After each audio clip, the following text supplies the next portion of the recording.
আসসালামু আলাইকুম রহমতুল্লাহ। এই যে আমার বড় ভাই সাগর, মোহাম্মদ সাগর, তার ছোট্ট একটি খামার দিছে, নতুন উদ্যোক্তা।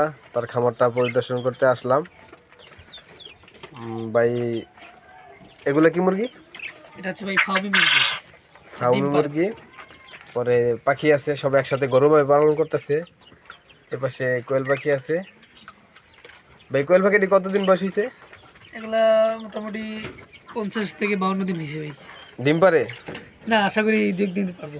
তো আমি তো জানি 45 দিনের পাখি ডিম পারে। তো ডিম পারার কারণ, ডিম না পারার কারণটা কি একটু আমাকে একটু ব্যাখ্যা করেন। এটা হচ্ছে এখনো এটা পুরোপুরি ওজনে পারবে ইনশাল্লাহ, খুব দ্রুত ডিম পারবে আশা করি।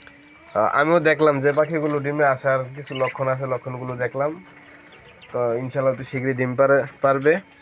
তো আপনার জন্য দোয়া রইল, যাতে আপনি ইনশাল্লাহ আগামী দিনে আমি এই স্বপ্নকে আরো বড় করে বড় নিয়ে করতে যাবো। পারেন, উদ্যোক্তা হতে পারেন এবং ইনশাল্লাহ সফল এই হতে পারেন। চেষ্টাই আমি সামনে আগাবো।